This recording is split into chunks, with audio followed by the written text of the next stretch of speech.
दरम्यान एक्झिट पोल्सनी देशाबद्दल आणि महाराष्ट्राबद्दल नेमका काय अंदाज वर्तवलाय पाहूया एकदा ग्राफिक्सच्या माध्यमातून.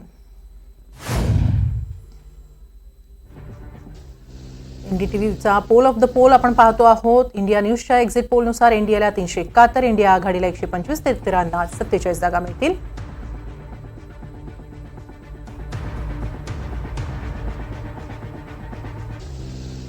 तर रिपब्लिक टीव्हीच्या अंदाजानुसार 359 एनडीएला, इंडिया आघाडीला 154 तर इतरांना 30 जागा मिळतील.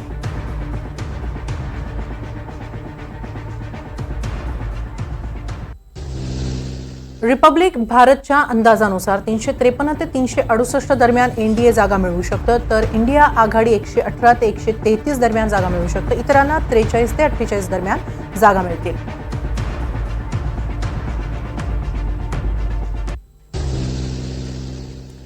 इंडिया न्यूजच्या पोलनुसार 371 जागा एनडीएला, इंडिया आघाडीला 125 तर इतरांना 47 जागा मिळतील.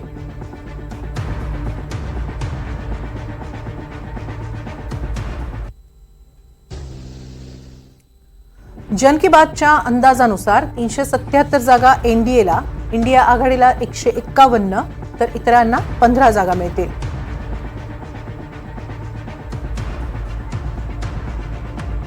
तर महाराष्ट्राबाबत एक्झिट पोल काय म्हणतंय पाहूया. महाराष्ट्रामध्ये लोकसभेच्या 48 जागा आहेत आणि यामध्ये महायुतीला 30 ते 35 जागा मिळतील, मवियाला 10 ते 15 जागा मिळतील आणि इतरांना 0 असं चाणक्यचा अंदाज सांगतोय.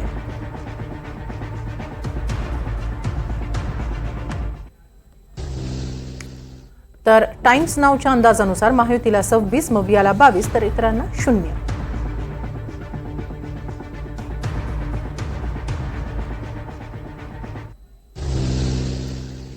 एबीपी सी वोटरच्या एक्झिट पोलनुसार महायुतीला 24 तर मवियाला 23 आणि इतरांना 1.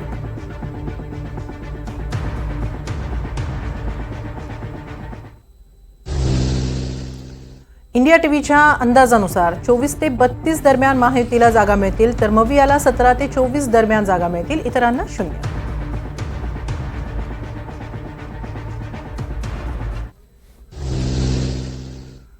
टीव्ही9च्या अंदाजानुसार 22 जागा महायुतीला, 25 जागा मवियाला तर इतरांना 0.